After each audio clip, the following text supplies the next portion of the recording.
পারুল, আপনাকে আমার ভীষণ ভালো লাগে। আমি আপনাকে বিয়ে করতে চাই। কি বলছেনটা কি আপনি? কি হচ্ছে এসব? এরা কারা? তো জামাই আদর কিসে? আর এই বাঁদর মুখোটা ওইদিকে তাকিয়ে আছে কেন? চোখ সরা।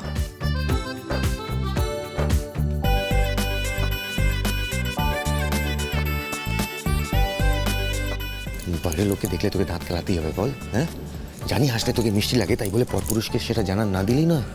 ফের যদি উল্টো পাল্টা কথা বলেছিস না, তোর না আমি থাবড়ায় দাঁত ভেঙে দেবো তীরপিণ্ডে।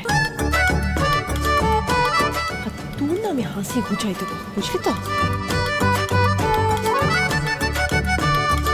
পারুল দিদি, রান্নাঘরে দাদু ব্যস্ত। চিতল মাছের মুইটা খেতে চেয়েছিলাম তো তো আমার জন্যই রান্না করছে, মানে সকাল থেকেই রান্নাঘরে। ওই আমাকে বললো যে তুই এদিকটা সামলা, আমি একবার তো কিচেনে ঢুকলে আর ছুটি পাবো না, আমি খেতে চেয়েছি বলে। তুমি বলো না দাদু কি লাগবে? কি কি রিক কি খাবে ভাই? মিষ্টি খাবে? দানাদার মিষ্টি এনে দেবো, কাকু এনেছিল 7 দিন আগে, রাখা আছে ফ্রিজে, খাবে? তোমার বাজে কথাটা শেষ হলে যাও গিয়ে পারুল দিদিকে ডেকে আনো। কি হলো, ডাকো। পারুল তোকে দাদু ডাকছে। জোরে ডাকো। পারুল তোকে দাদু ডাকছে।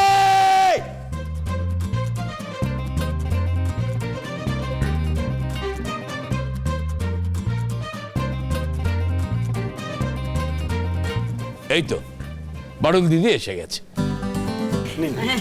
হ্যাঁ, থ্যাংক ইউ। ওয়েলকাম। এই না, থ্যাংক ইউ। আর এই যে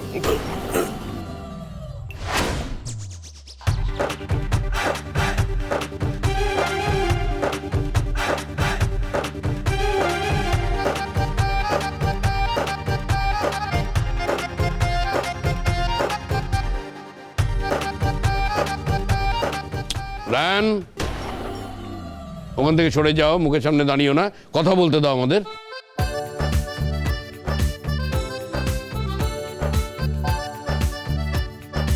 পারুল দিদি, ইনি হলেন অনিমেষ ভট্টাচার্য, রিক সুন্দরের বাবা। আর ইনি হচ্ছেন ওর পিসি প্রমীলা ভট্টাচার্য। সত্যি কি মিষ্টি আপনার নাতনি। রিক, তোর কিন্তু চোখ আছে। রিককে তো তুই দেখেছিস, খুব ভালো থিয়েটার করে।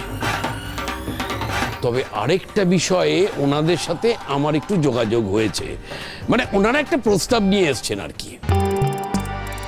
প্রস্তাব? কিসের প্রস্তাব?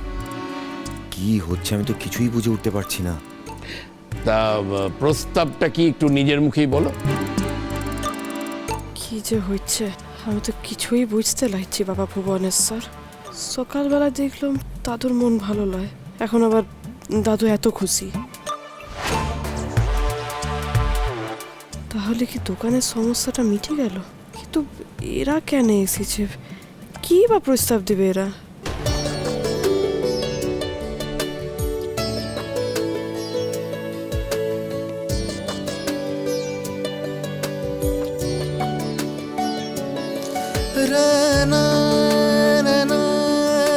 পারুল, আপনাকে আমার ভীষণ ভালো লাগে। আমি আপনাকে বিয়ে করতে চাই।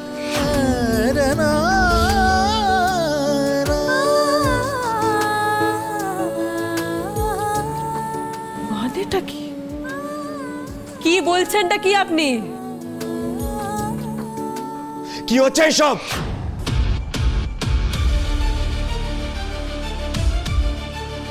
তোর সাহস হয় কি করে? তোর সাহস হয় কি করে আমার সামনে দাঁড়িয়ে আমার স্ত্রীকে বিয়ের প্রস্তাব দিচ্ছিস? বেরো এখান থেকে, বেরো বলছি, বেরো এখান থেকে, নাহলে এখানে মেরেই না পুঁতে রেখে দেবো বলছি। বেরো।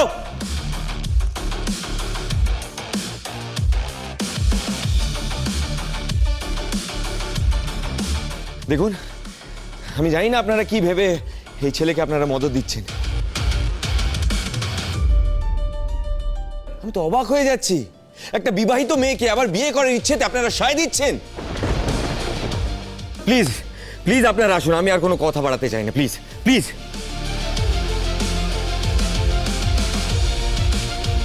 এই চল বেরো, বেরো এখান থেকে। এই কথা কানে যাচ্ছে না, না এখনো দাঁড়িয়ে আছিস? বেরোবি কি বেরোবি না এখান থেকে? রান!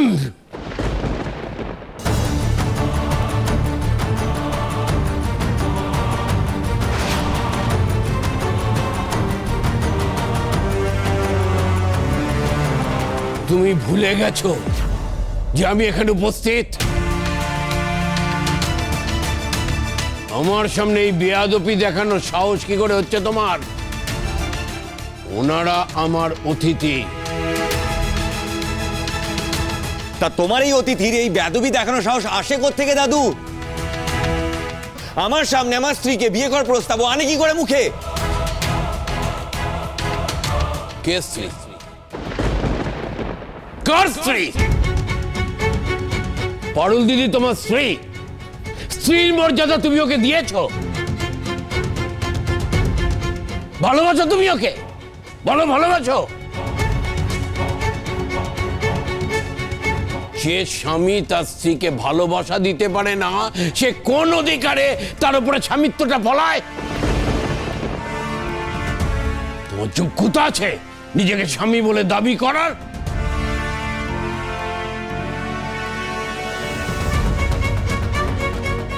ওই মেয়েটাকে আমি নিজের হাতে তোমার সাথে বিয়ে দিয়ে এই বাড়িতে নিয়ে এসেছিলাম। কি পেল মেয়েটা আমার এই বাড়িতে এসে?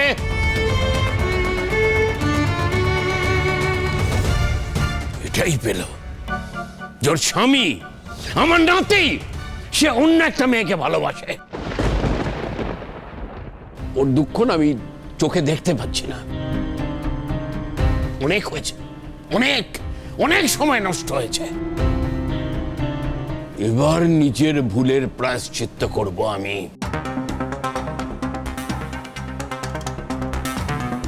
এমন একজনের হাতে আমি তুলে দেবো ওকে, যে ওকে ভালোবাসবে, আদর যত্নে রাখবে, ভালোবেসে মাথায় করে রাখবে ওকে। এতদিনের সমস্ত না পাওয়া, সমস্ত যন্ত্রণা ওকে ভুলিয়ে দেবে।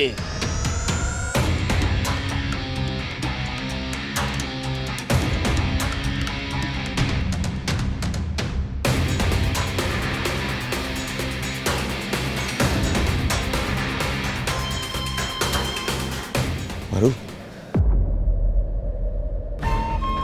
তুইও কি তাই চাস? আমি জানি আমি তোকে অনেক যন্ত্রণা দিয়েছি, কিন্তু সেই যন্ত্রণা থেকে তুই এইভাবে মুক্তি পেতে চাস?